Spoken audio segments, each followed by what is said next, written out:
You see them every single day. In your backyard, on city streets, sitting on a power line. Sparrows, pigeons, all those familiar birds.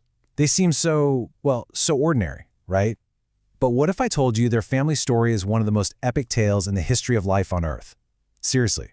It's a story that stretches back millions and millions of years, connecting these tiny feathered creatures to the biggest, most terrifying animals that ever walked the planet. So let's play detective and follow the clues. So when you look at a simple little sparrow, what do you really see? It sounds like a simple question, but believe me, the answer is anything but. This tiny chirping animal is a direct link to a lost world. So where did it actually come from? The answer, well, it's going to blow your mind. Yup, dinosaurs. The ancestors of every bird alive today weren't just around during the age of dinosaurs, they were dinosaurs. And no, this isn't science fiction. It's one of the most incredible, proven stories in all of evolutionary history. Okay, so let's get specific. Birds evolved from a group of dinosaurs we call theropods. Think of the fast, two-legged, meat-eating types. And get this, that's the same group that includes the Tyrannosaurus rex. So how on earth do we know that? How did science connect the dots between a T-Rex and, say, a hummingbird? Well, the whole investigation really starts with one single game-changing fossil. This is where our detective story really takes off. For the longest time, the link between dinosaurs and birds was a total mystery. But then, way back in the 19th century, scientists stumbled upon the first critical piece of evidence, a fossil that looked like something straight out of a myth. Say hello to Archaeopteryx. Now, this thing was a bombshell. It was discovered just 2 years after Darwin published On the Origin of Species, which was perfect timing. People immediately called it the missing link because it was powerful, physical proof of Darwin's wild new theory. It showed a clear transition between two totally different kinds of animals. And you can see why.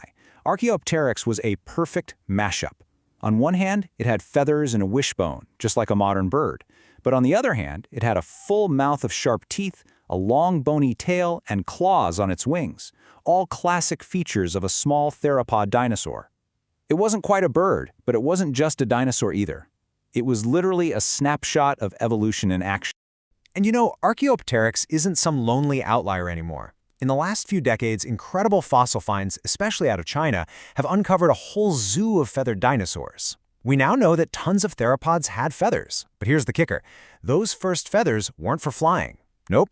They were probably for insulation, kind of like a down jacket, or for showing off to attract a mate, like a peacock does today. Flight came way later. So if feathers didn't even evolve for flight, then how in the world did these dinosaurs manage to get off the ground? Well, it wasn't some single dramatic leap into the air. It was a slow, gradual journey from the ground up to the sky.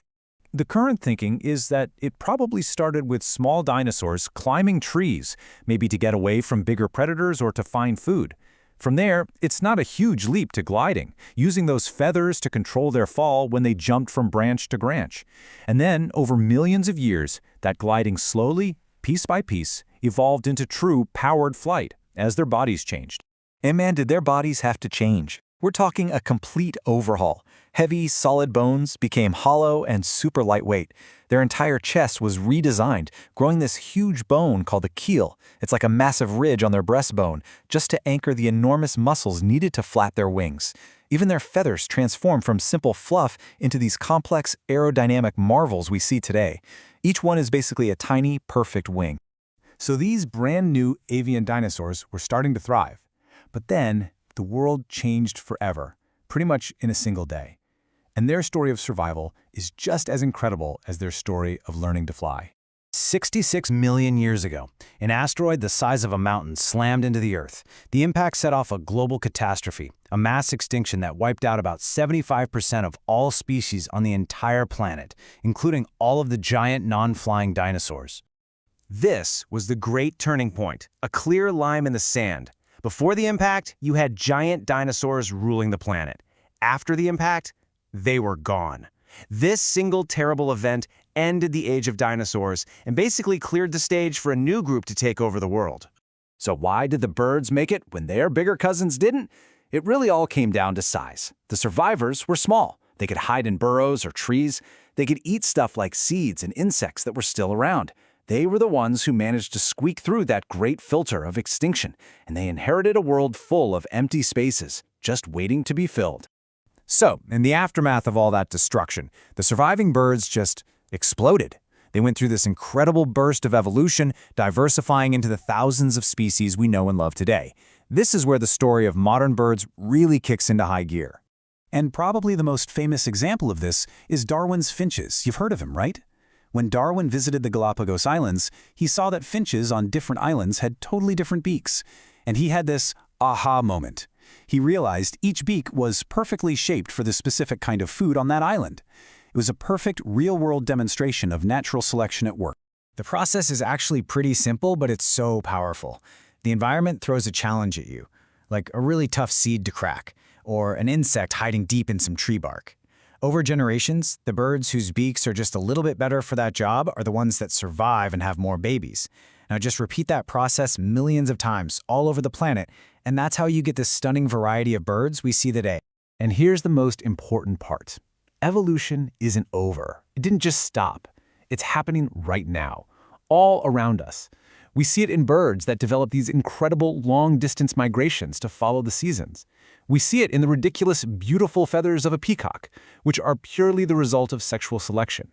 We even see it in our own cities, with birds learning to use streetlights to hunt at night or live off our leftovers. They are constantly adapting. So the next time you're outside and you hear a bird singing, just take a second and remember the immense 66 million year journey behind that simple sound. From a two-legged theropod dinosaur to a survivor of a global catastrophe, their story is an amazing testament to the power of life. And it really makes you wonder, as our world keeps changing, what new challenges will they face, and where is their evolution headed next?